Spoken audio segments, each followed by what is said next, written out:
Hey there, everybody. I believe I've unmuted myself. Yes, I have. Okay. So thank you all for joining us. And so the theme for this series of talks has been, what is writing? And we've been looking at what is writing sort of in the abstract. But today we want to talk about what is writing to the people who use it. And although there's a great deal of wonderful work being done on language revitalization, there's very, very little being done on script revitalization, or its close cousin, the creation of new scripts for cultures that want their own unique script for their language and don't have one at that point.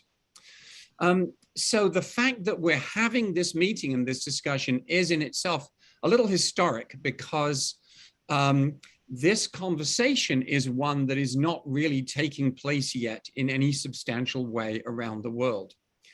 And for that reason, I want to actually dedicate this, this Zoom talk to three people who have been and continue to be very important in this whole development of an understanding of the importance of scripts. One of them is David Crystal, who encouraged me at the beginning of the Endangered Alphabets project and said, you should do this. One is Anshuman Pandey, who many of you know, who really has done extraordinary work in terms of ushering scripts into the Unicode standard. And the other one is Craig Cornelius, who has also done amazing work and continues to do work in terms of enabling minority scripts for digital devices such as Android phones. And one day, you know, their work will be recognized for what it is. And I'm just recognizing it now.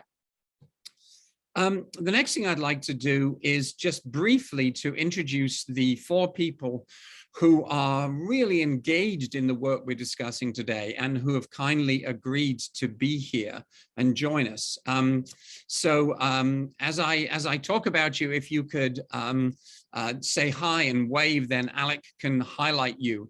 So Uma Papaswamy is professor and deputy director of the Central Institute of Indian Languages, where she's also the project coordinator of the project on orthography development of languages of Northeast India, which have an extraordinarily rich and complex linguistic identity.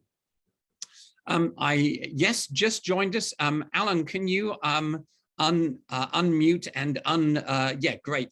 Alan Camber is executive director of the Cultura video series. He recently completed his master's thesis at Harvard on the traditional scripts of the Philippines. Give us a wave, Alan. Okay, there you go, great. Thanks for joining us. Samar Sinha is a PhD in linguistics.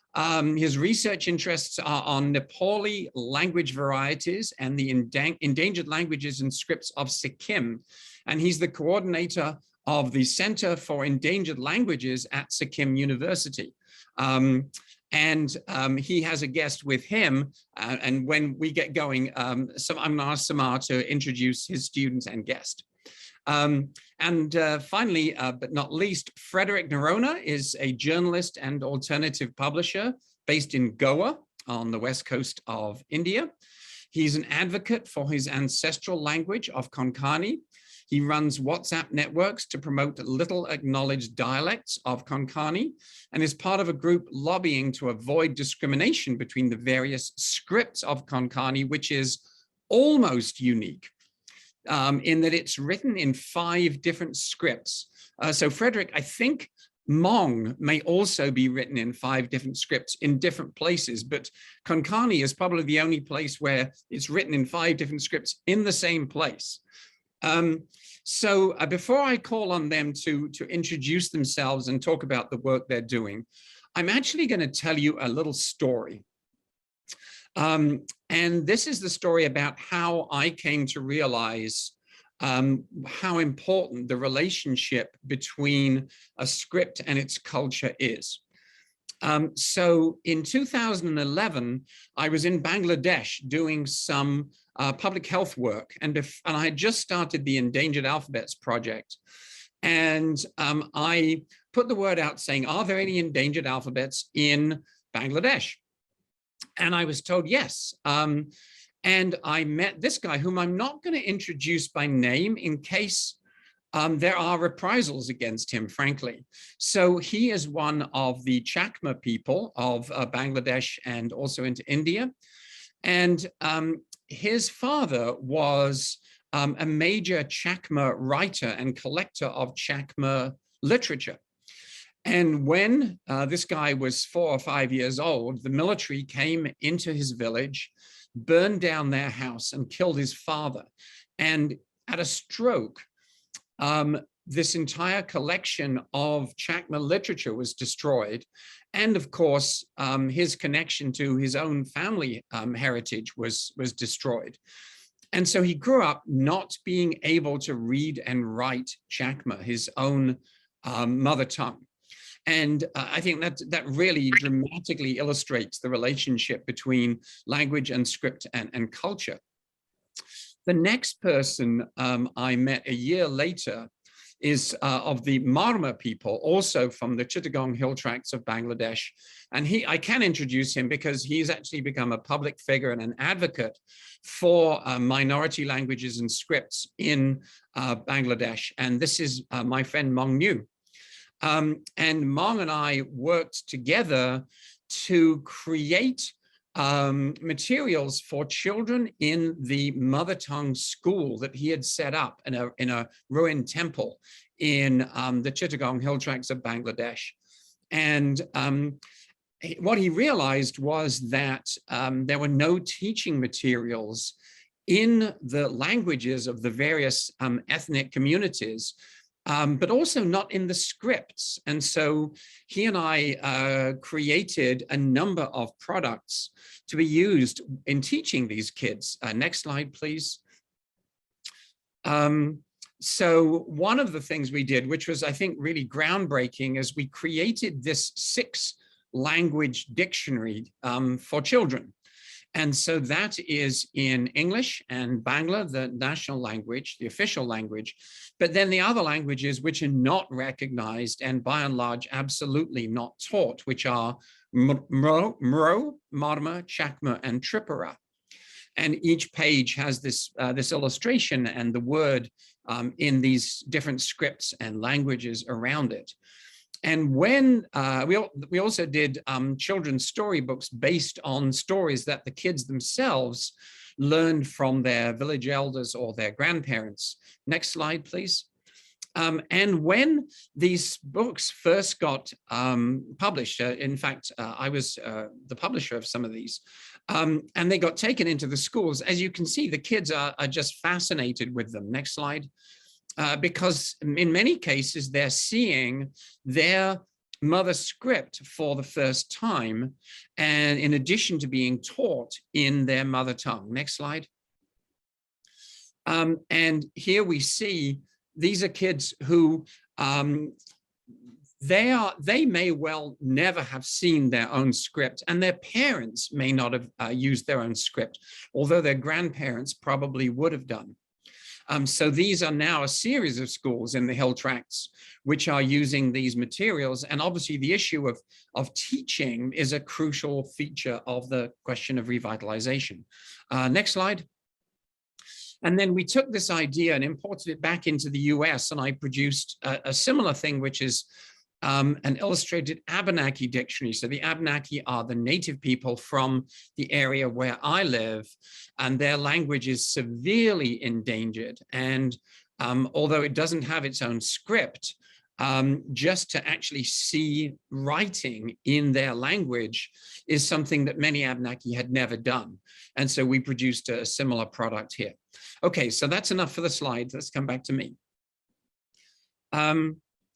So what I would like to do now is to invite each of our speakers in turn to talk a little bit about what is the work that they're doing, and also a little bit about what challenges they're facing as they try to revitalize, in some cases, traditional languages and scripts, in some cases, more scripts.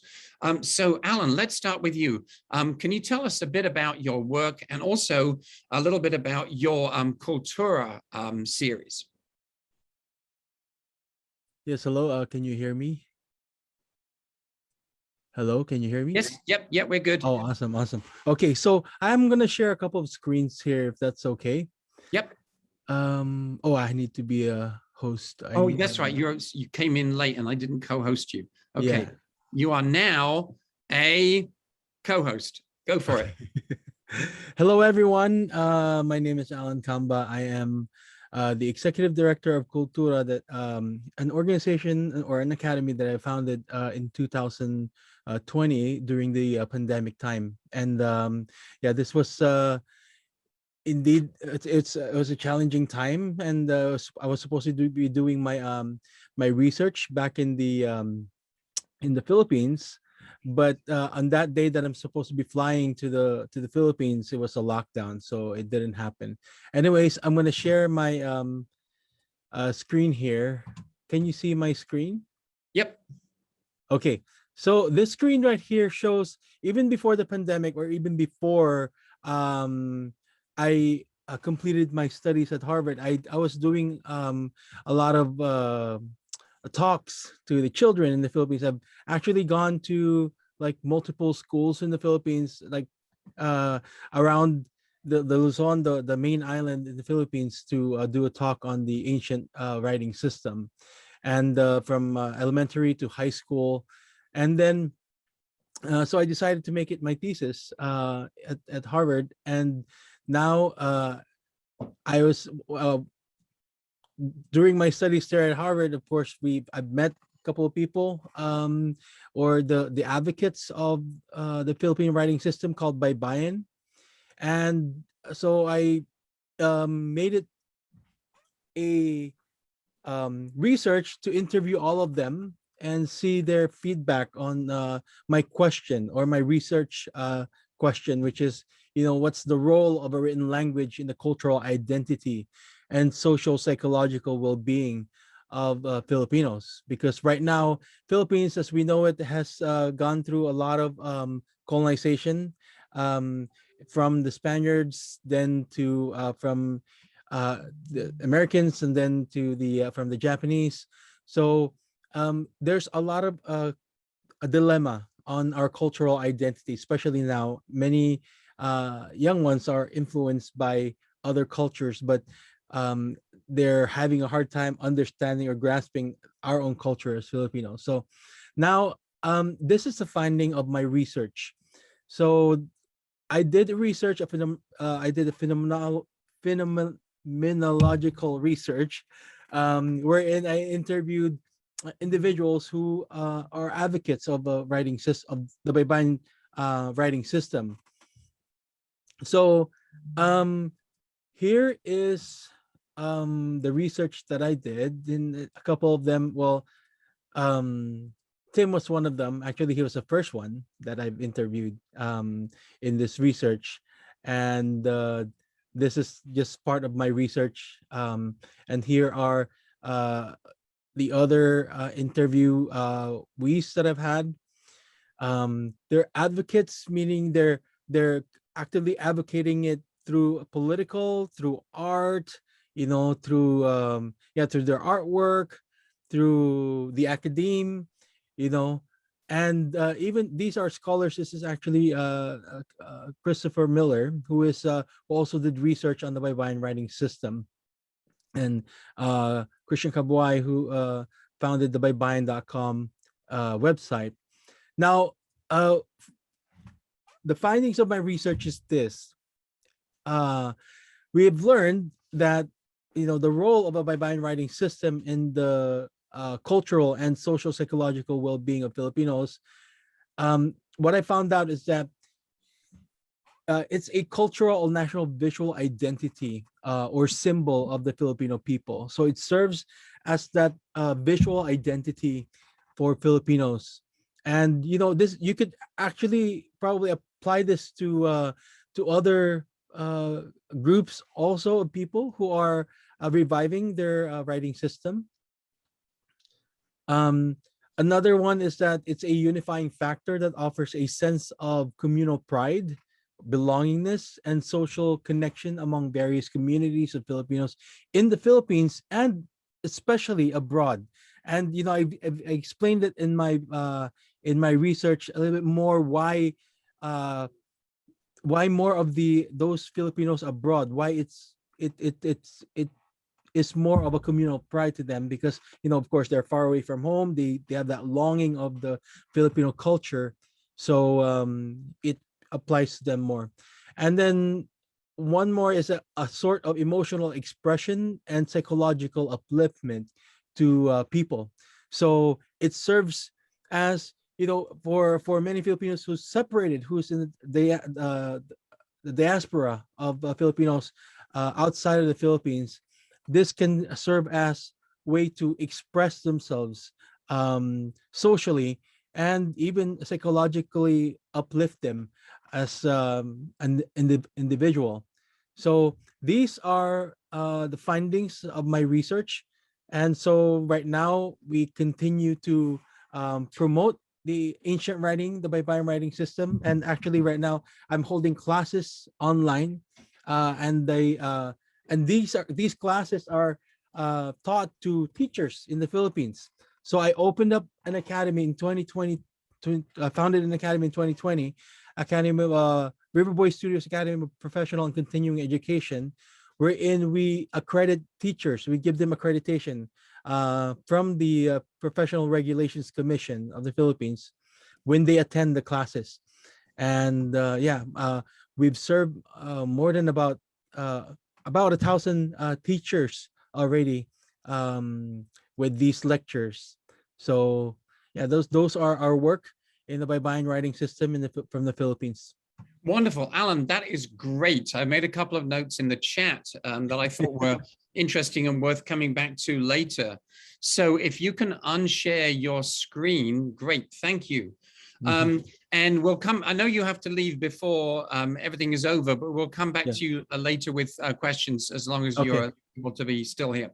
Uma, can you introduce yourself and talk about the work that you're doing? Yes, thank you, Tim. Ladies and gentlemen, namaskara from Mysuru. Namaskara means hello or greetings. It's indeed a great privilege to be a guest in this event. My name is Uma Papuswamy. I'm a linguist.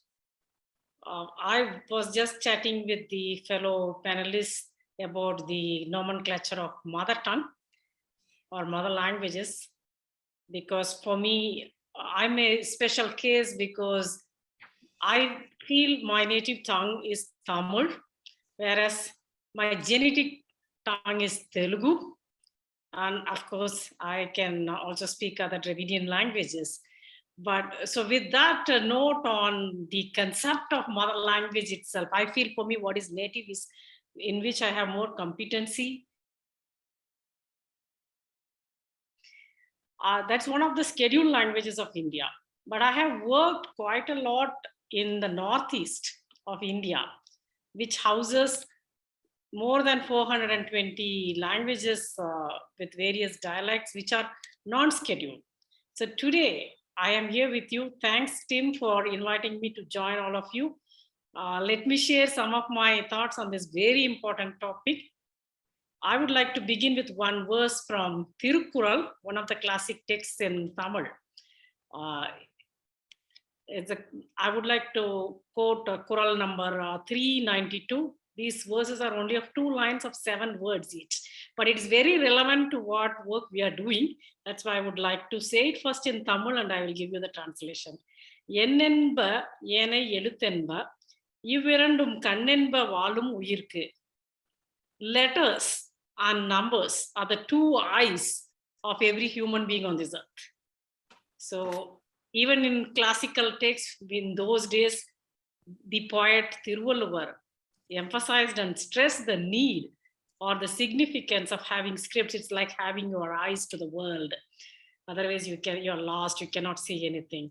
So I like this scroll very much, and this is something which makes us look at the world and express ourselves in a very proper way. But unfortunately, as we all know, not all languages have this wonderful tool.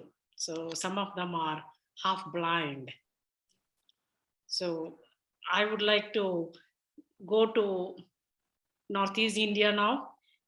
You know very well, there are more than 197 languages that are endangered. According to the latest UNESCO 2010, 197 are listed, but I don't believe in these numbers, mainly because not all languages are counted yet, or there could be other languages or dialects which are missed by the people who are doing this kind of surveys. Nevertheless, we know there are hundreds of languages that are endangered in India, and most of them are in Northeast. And another interesting thing is most of these endangered languages are unwritten. Many researchers and speech communities oftentimes come to us and they say, please give us Lipi. We want a script. Can you help us to write down our language? So this is something. I work at the Central Institute of Indian Languages, which is a subordinate office of the Government of India. We are responsible for all language related matters in the country. So that's why people come to us and they ask us. And some of the groups, like I would like to say, are from different parts, Northeast, Karnataka. We all know that these people who do not have any access to or any tool to write down their language are deprived of many things because they're not able to use their mother tongue or native tongue in school or community. So they're not able to engage with the world around them in the way you and I do, in whether it is oral and written form. Many minority and indigenous people or groups in India do not have a privilege to even take exams of government exams like civil service exams and many other competitive exams because it's not offered in their language, because their language is not written down. For those of you who would like to know where northeast of India is, like think of having your right hand. So you can say it's the right hand of India because it's on the right side, northeast. But you can think of that. There are 8 states. They represent 420 languages and dialects belonging to Indo-Aryan, Tibeto-Burman, Austroasiatic, and Thai-Kadai. Of course, most of them being Tibeto-Burman. Whether it is a UNESCO atlas or whether it is a ethnologue, they have very little to provide about the writing system of these languages. Some of these languages do have writing systems developed by the missionaries in early days during British India, or even before that when the missionaries had come. For example, Khasi, Keza, Thado, they use Roman scripts. And a few of them use non-Roman scripts like Bodo, Manipuri, and many of them do not have any writing system. These languages, the ones which do not have writing systems, they lose their languages for a variety of reasons: lack of educational facilities, marginalization, or exclusion from the major domains of social behavior. And also, for those of you who are not aware of the classification of Indian languages, these languages do not have a place in the 8th schedule of our constitution. They are deprived of the privileges the scheduled languages enjoy. We have only 22 languages that are listed as scheduled languages. All of them are written down, all the scheduled languages. There are 99 non-scheduled languages and many other languages are there, but most of these do not have any script. Since the time is short, I would not like to go into the details of it about these classifications. But still, as we all know, any unwritten language is not even considered as a proper language. That is why we would like to take up projects. Now, very recently, the government of India has undertaken projects to develop scripts for at least for the languages of Northeast India. One of the projects what I am heading is the orthography development of Northeast languages. We have chosen Lingam as the language we want to work on 3 languages. Due to the pandemic, we could not go for simultaneous field work, but we have started on Lingam. Before going into Lingam, I would like to tell you a little bit about the background of Khasi orthography. Lingam is also is spoken in Meghalaya in the West Khasi Hills. Khasi is the dominant language in Meghalaya, and it's also a non-scheduled language. Khasi is in fact the lone Mon-Khmer language of the Austroasiatic family. It's spoken about 56% of the total population of our country. It was not until 1831 a writing system was developed for Khasi. In 1831, William Carey, a missionary, developed Bengali script, and they used Bengali script to write down Khasi. But after 10 years, that is within 1 decade, another missionary, the Welsh missionary, came down, and they, with the arrival of their missionary, the situation changed, and they started using Roman script. They devised Roman script, and they were using Roman script. The rejection of Bengali script was neither political, nor was there any objection from the community members. But I believe the expediency was the real cause for the change of use of script. But why I would like to tell you this background is the missionaries used their own spelling conventions based on Welsh orthography. Like they had, after working out for quite some time, now what Khasi uses and what they had prepared also, Khasi has 23 alphabets.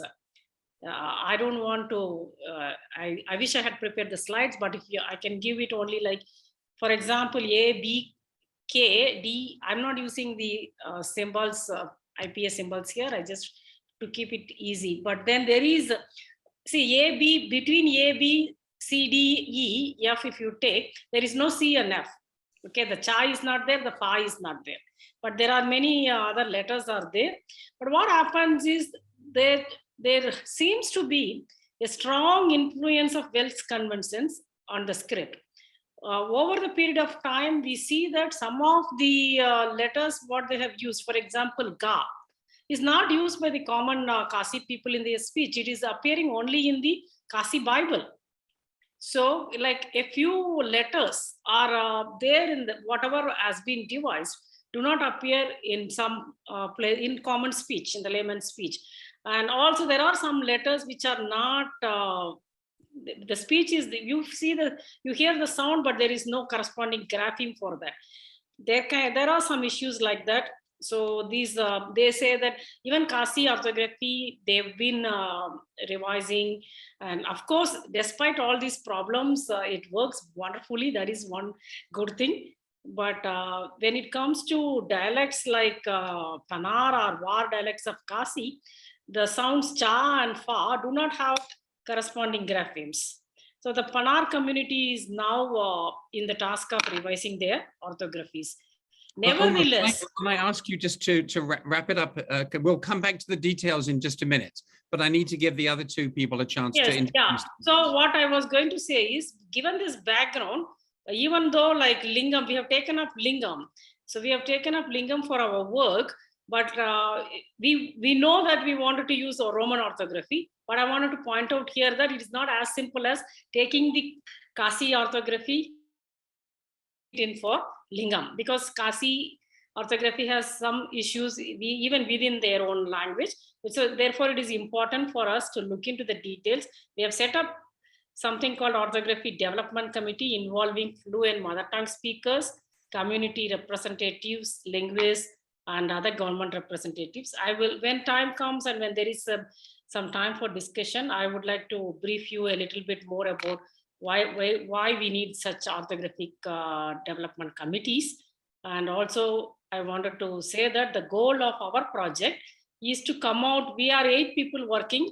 I have my colleagues Sujay Sarkar, Alindra Brahma, and resource persons, Northeast people like Ching, Sulochana, Gamidalawar, Paulamidas. So we had 3 people coming over to us during the pandemic, and we have collected a lot of data, which runs about 16 hours. I don't want to go into the details for lack of time. So we Okay, you'll get a have chance to collected, get into the details. yeah, It's okay. we'll go, yeah, we will. The goal is like within another 6 months or so, we would arrive at the preliminary practical orthography and would like to test it in the field and then try to see what can be done. And by 2023, we would like to give the working script to the community. That's the goal. Wonderful. Thank you so much. So next, I'd like to go on to Frederick, who really comes from a very different background. So instead of looking at languages that have no scripts, he's looking at languages that have multiple scripts. So would you like to introduce yourself and talk about the work that you're doing? Yeah, my name is Frederick Nirona, and I must clarify that I'm basically a journalist been following this issue for long. We can't hear you. Can you, we need a little bit more volume. Okay, just a second. Yeah, is it okay now? Oh, now it's, yes, that's great. Is it okay now? Yes. Fine, Yeah. fine. My name is Frederick, and I must clarify that I've not been doing anything real on this work apart from following the issue very closely as a journalist, maybe for the last 25-30 years, and you know, trying to see the issue and understand it, which I think is it's a very unusual issue. So unlike the other languages which are suffering from a shortage of scripts, we are probably suffering from an excess of scripts. So we have probably 5 scripts at least, which the language is written in. The language is called Konkani. It's written on the west coast. It's used widely on the west coast of India. It's a kind of a smaller minority language in the larger scale of in larger Indian scales. So in that sense, you know, it's scattered across you know, 3 or 4 states, three or 4 different states. It has a large diasporic community, which is also suffering from language loss because the people from this region have been migrating for, you know, 3 or 4 generations, in some case even more than that. And we've had a long kind of you know, complex love-hate relationship with our colonial rulers, which were the Portuguese, and they've done a lot for the language. They've also shaped it, and they've also caused problems in some ways. I don't blame them for all the problems we are facing. So as far as the problem of Konkani today is, as far as that's concerned, as Madam was saying, we have a very kind of strange background. So Goa, the region where I'm talking to you from, has had the first Gutenberg style printing presses in Asia, going back to 1556. So some of the first grammars in Asian languages and all came out from here, including in Konkani. And it has the language has a long print history. You know, unfortunately, as far as the script I'm looking at is concerned, we have an official language act which came about in 1987. And due to a series of political reasons, which there's no time to go into here, it kind of accepted only one of the 5 scripts as the official script for Goa. So that means, it means not only that the speakers of the other scripts are disadvantaged in terms of say book prices or in terms of government subsidies, but it also means that there, as the Yellow Proclamation in China pointed out, that their access to you know, linguistic diversity, the access to opportunity, job opportunities, and education and things like that is also curtailed in a very unusual way. So to cut a long story short, the campaigns over this anomaly in the law have been going on for many years now. Till recently, the attempt was to convince the lawmakers to create an equal footing for all the scripts. But what seems to be the case is that since some of these are linguistic minorities, and within a minority they are minorities, no one wants to really touch and correct this anomaly. So what seems to be the situation now is that we are looking at ways to stop the discrimination, and the Indian Constitution under Article 29 actually has sections of the law which don't allow discrimination based on script specifically. So, you know, we are looking at that as one of the ways of getting ahead. Also, the need to take these small languages into the cyber age is another thing which many people are looking at different levels, and it's, you know, it's happening, but may not be coordinated enough. So basically, having said that, I'll just put it across to you here. And, you know, I also would like to come back at the level of the question and answer session and make the point of how, you know, linguistic nationalism that we are facing in our part of the world kind of blocks the minor scripts, the minor languages from getting ahead. Thanks. Thank you very much. Yes, the world is in a very interesting place right now, because in some areas we have sort of the development and growth of linguistic regionalism with the support and flourishing of minority languages and scripts. Obviously in the British Isles, that's happening with things like Manx and Cornish. But then elsewhere, you have, as you say, linguistic nationalism as a force going on. So I feel as if the world is sort of caught between these two forces at the moment. Okay, so let's move on to Samar and his student Bishnu. And I would love to hear from the two of you about the work that you're doing.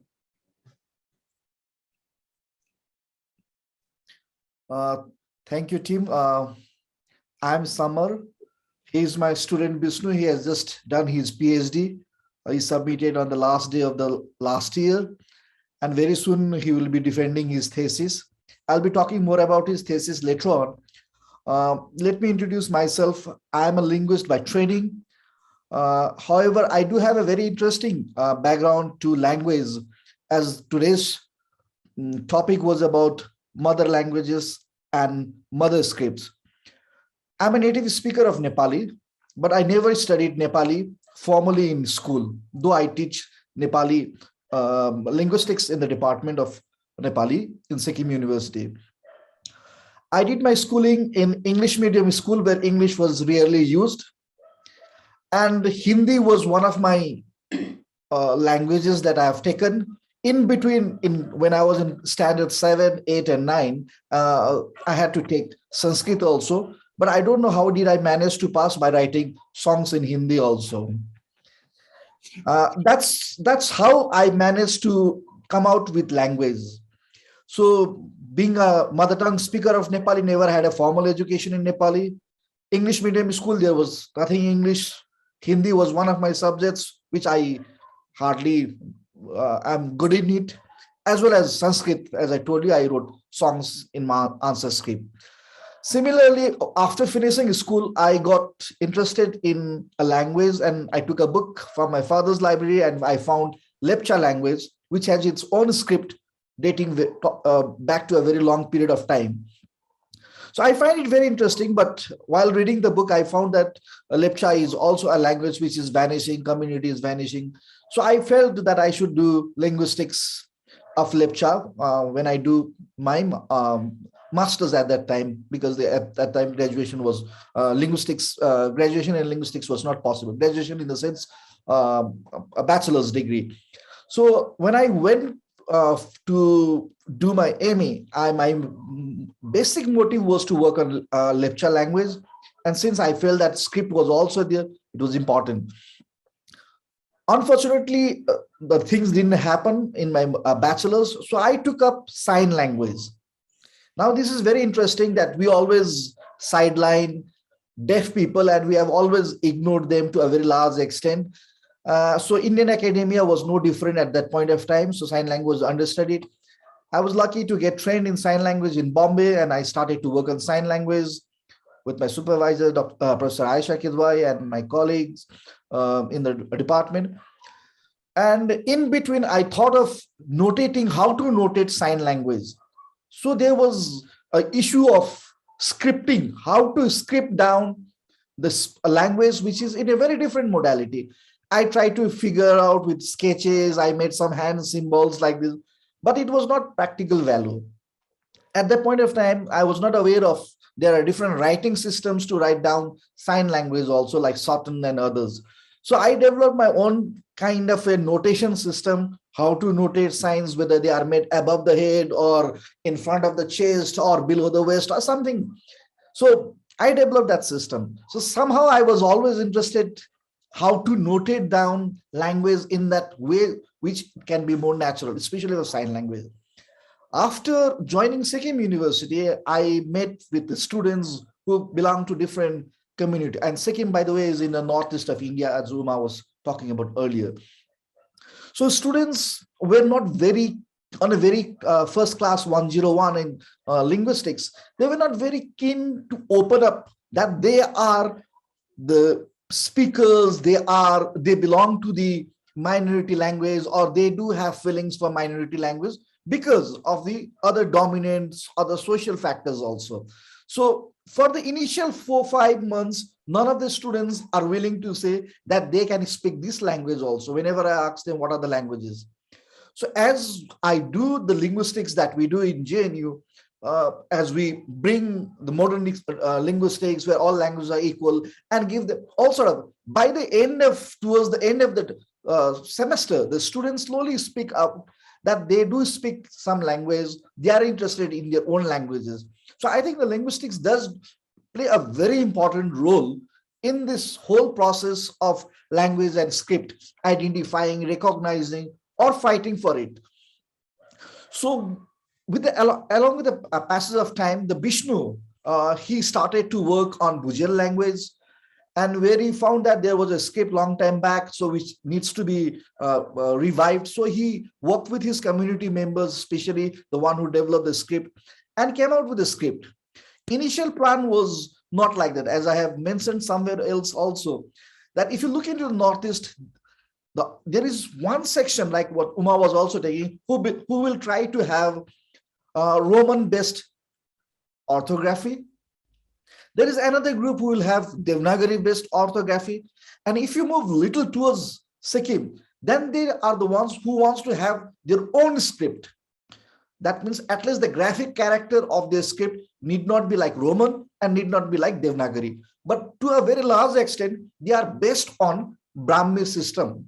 So the whole system becomes Brahmi. But as with the passage of time, there are certain smaller differences coming out in new scripts also. So what is very interesting over here is that in Sikkim, I worked with the students who belong to the native community. One of them is Bishnu, another is Reena. So Reena belongs to a Kulung community. She just finished her PhD. So on the grammar of Kulung. And so Kulung community wants to develop their language in a sense that they want to propagate the spoken language. But for them, the easiest means was to read and write. But how to read and write? If they develop a new script, then the learning will be double, language also and script also. So what they found is that if we make our script Devanagari with the changes in the orthography, then what we can, then what the Kulung can do, that there will not be a one burden, at least to recognize the script first. So Reena worked on it, and later on she presented that paper also. So she developed a Devanagari. Earlier also Kulung had Devanagari, but it was IPA mixed, which was there in Nepal. But Reena's was purely just based on Devanagari script. So there is one fact over there. Bishnu also did something similar for his MPhil thesis on Devanagari. He developed Devanagari based on Devanagari based Bhujal orthography. But when he went with his community to the government of Sikkim to get his language recognized as one of the state official languages, he came back with a very sad tone that we were sent back because being a Tibeto-Burman language, our script Devanagari was not accepted by the government. I know that there is a serious mistake. It is not an argument to say or justify, but one cannot go back again to the government with the same proposal, because once they have told it and they will stick to it, and whatever the shortcomings might be, we need to overcome in the other way. So Kharpa was another script which was there in practice. So Bishnu came up again with he revived the Kharpa with its original developer, and he also refined the characters, and he came up and he has submitted that proposal to the government of Sikkim. Look, what are the challenges that I really faced, what Tim was asking me to. Currently, I'm working on endangered languages as well as Nepali. Of course, sign language has gone to the back burner. Among these languages, since these are minority languages, which needs some kind of state recognition, state apparatus, so that these languages keep on working. In Sikkim, if it is recognized as a state language, it generates large number of jobs, it generates students, it generates as a subject in the curriculum. Therefore, and newspaper or translation of the state assemblies, discussions, as well as textbooks. So it's also a job creation. It also gives a wider dissemination of the language as well as a script. So the challenge that one gets in Sikkim is about the recognition of language. Once we get the recognition of language, a lot of things can take place accordingly. I'm not saying that recognition is everything and it will take care of it, but mostly the recognition will give you a status. So as a part of the status planning for any language in a script, it is very important, especially in context of Sikkim, to get one's language recognized. Vishnu is trying very hard, and he's working with his community. Few years back also, he was constantly in touch with his community members because tomorrow he is going to meet the government of Sikkim regarding the recognition of his language and script as one of the state official languages, so that the language will get a prestige, will get a status, and it will take its own course. Of course, if community is not working behind it, then it might not be a successful model. It will be just an official. Another challenge that can I keep this to break off there, because what I'd love to do, we're getting all of these great questions that are showing up in the chat. And I'd really like to be able to take some of these questions and throw them out to the three of you. Alan has now left us. Gosh, where do we start? Tim, can I add one more point? Yes, go ahead. Very important.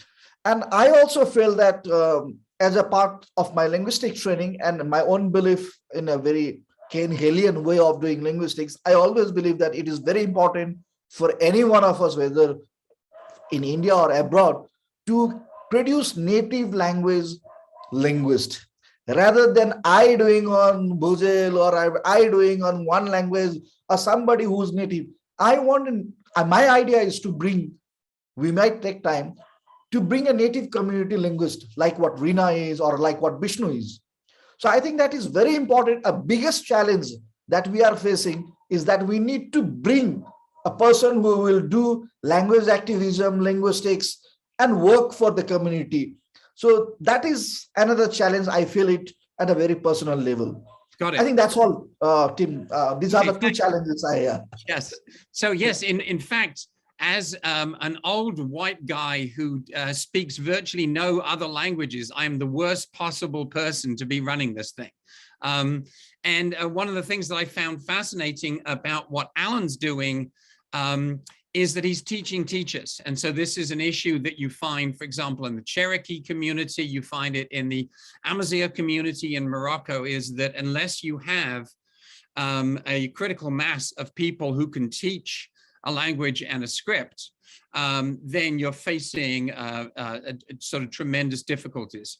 So actually what I want to move on to now is Frederick sent me by email before we got together this wonderful list of 101 ways in which the situation could be moved forward. And Frederick, I do not want you to read us all 101 of those ways, but what I would like to do is to ask all three of you to choose maybe a couple of ways in which your particular situation as you see it can be moved forward. And please only choose a couple, because in theory, we're supposed to finish in 9 minutes, which of course we're unlikely to do because we're all talkers. But yeah, I'd love to hear some stuff about way ahead. And Frederick, why don't you go first?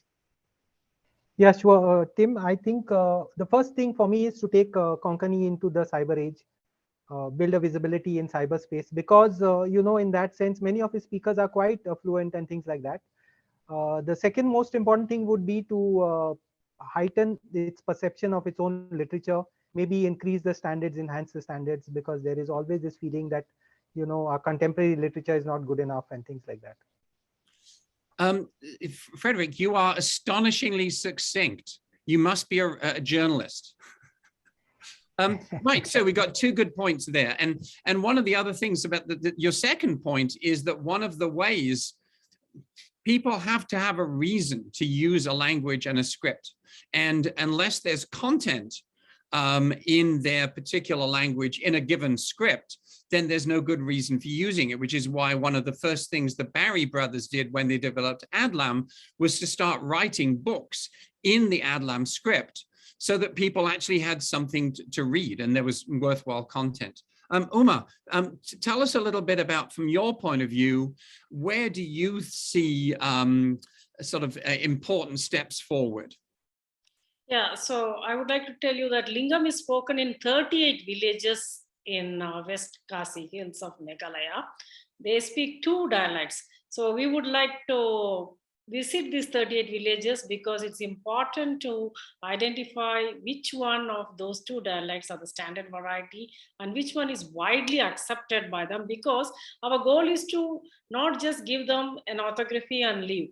We wanted to give, first of all, we are going to give them some orthography which will enable them to write down their language, help them publish books, for example, primers or other books for the community use in the beginning, so that they can revitalize and build up their own literature also, because right now they have oral literature. Number 1 is identifying the standard variety using social-linguistic methods with the help of the community, and also not to forget that there are social, political, cultural, all other factors involved in developing orthographies.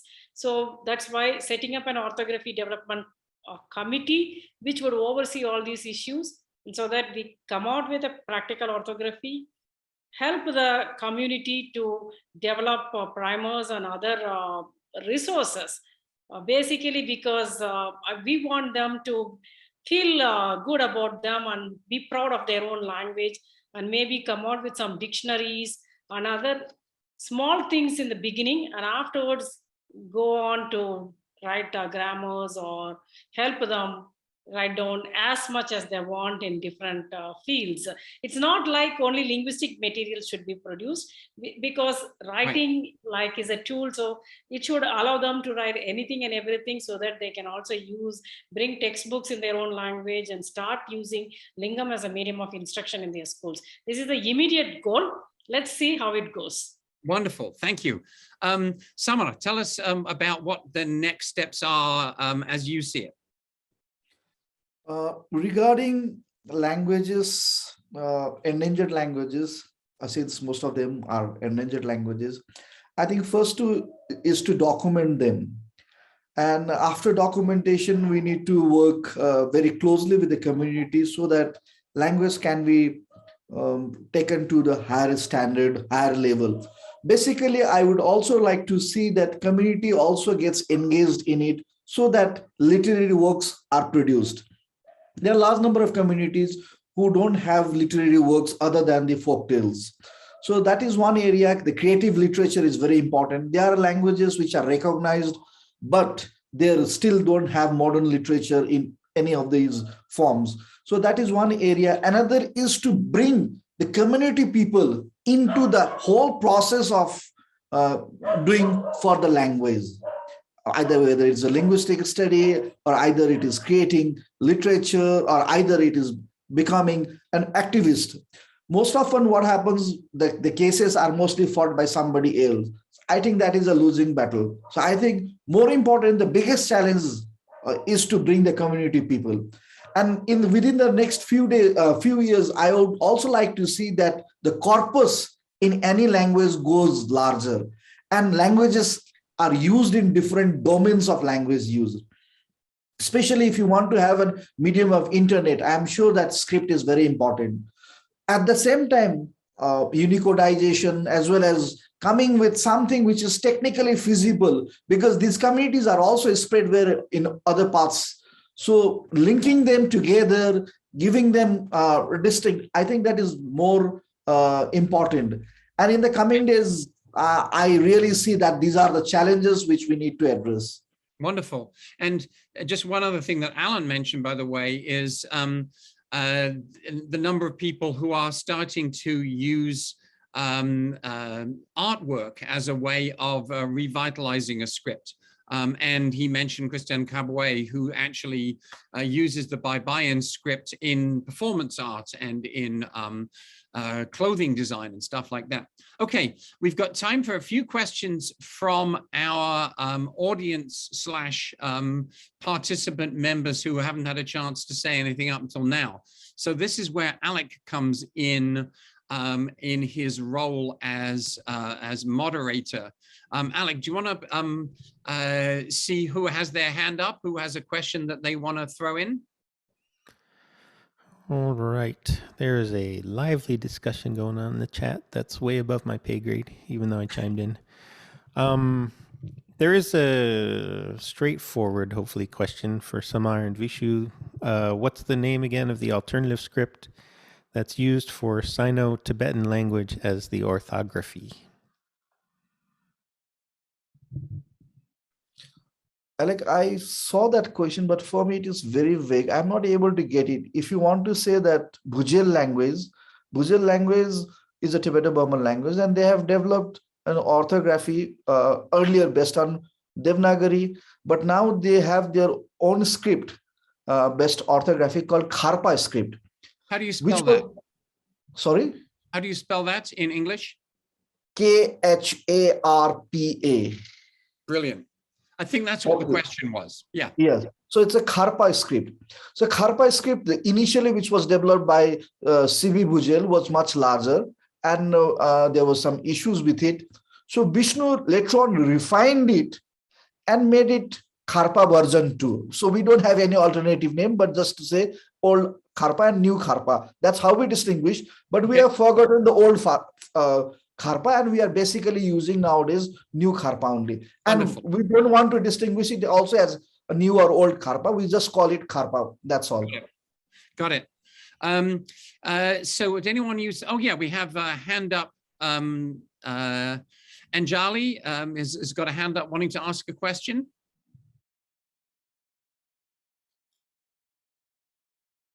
Alex?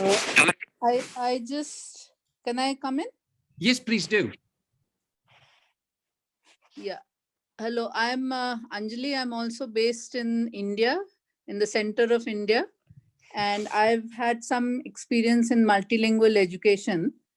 And I just wanted to say that the reason languages sort of get out of function, there's a lot of work happening in India on tribal languages, a lot of tribal languages.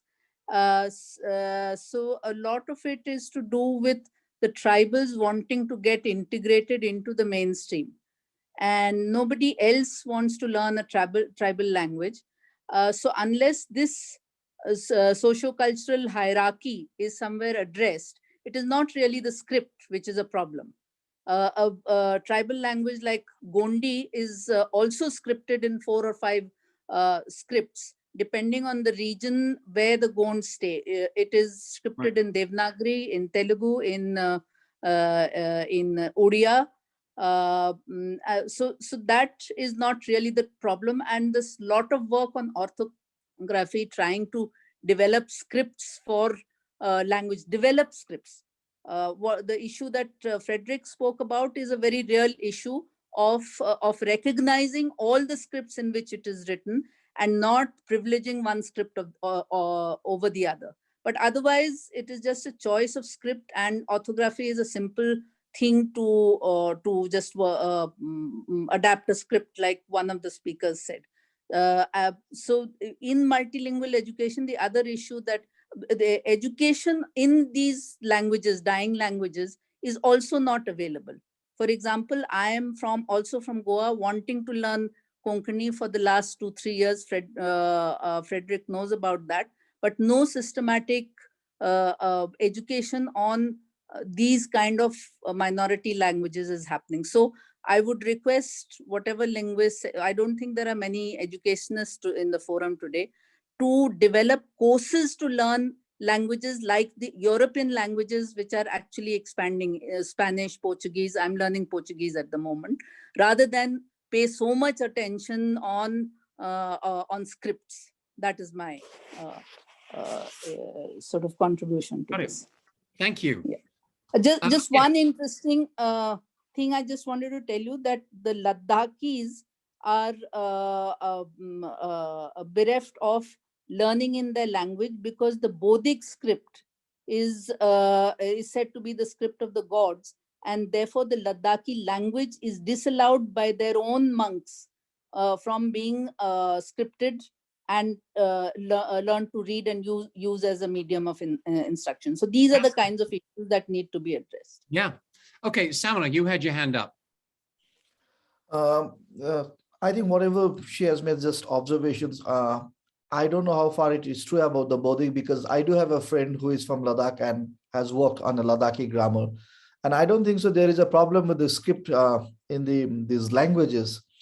What is very important with respect is that script is very important for education. Without a script, we cannot impart literacy. Therefore, script cannot be considered as just something like that. Another thing is that new education policy, which has been approved by the Parliament of India, National Education Policy 2020, is going to play a very crucial role also for the development of endangered languages and scripts, because the goal of the government of India is to impart primary education in the mother tongue, mother language. If a Bhujal child is going to get education in a Bhujal language up to primary level, then definitely script will be the part of it. How can it be ignored? One cannot write all the sounds in possibly in one of the scripts. So Bhujal has to develop a script. Either develop a script or you develop an orthography based on Devanagari Roman or whatever. So I really don't see that the script is not a minor issue. Script is definitely a major issue. And if you look into India's context, it is a script which decides. Look at the case of Hindi and Urdu. They are not two different languages, but just because of the two different writing systems, they are distinguished as two different languages. And if you look into Lakshman Khupchand in his social linguist work, it is a script which gives identity to language. So I think script is very important. Of course, language, the script is based on language. It is very important. But I really don't see that it can be just sidelined, because if you look into language and forget about other things. And I really don't see whether it is a mainstreaming or whether they are trying to assert that what they are. So that is also one notion that we really need to see. Ladies and gentlemen, we are out of time. And of course, that happens just when things are getting interesting. And the chat is turning into this you've got both this intellectual richness taking place, and people are butting heads and disagreeing with each other. And it's always the way. All we've done is just start to get things going. If you are interested, I will happily arrange another of these, and we will pick up where we left off. But for the time being, I have to say thanks to everybody, the participants and the unhighlighted participants for taking part. Thanks to those of you who stayed up until very late at night to be involved. Purely at my convenience. I mean, there's a metaphor right there. You know, the old white guy gets to set the schedule for when this happens, and everyone else has to be inconvenienced by it. Anyway, the talk has been recorded. We will post the recording, and I have the list of people who registered, and I will email out the link to all of you. By all means, get in touch with me to raise, to suggest questions for discussion next time we do this, because let's face it, the passion that you've all shown and the knowledge that you've all shown and the experience shows this kind of conversation should be happening much more often. So that's the goal. Thanks again, everybody. And I hope to see you all again at some point in the near future. Thank you, Tim. Yeah, thank you, Tim, and thank you very much for having us. Have a wonderful day. Tim, can you share email ID, please? I'm sorry, say again? Can you share your email ID in the chat, absolutely. Please? Yep.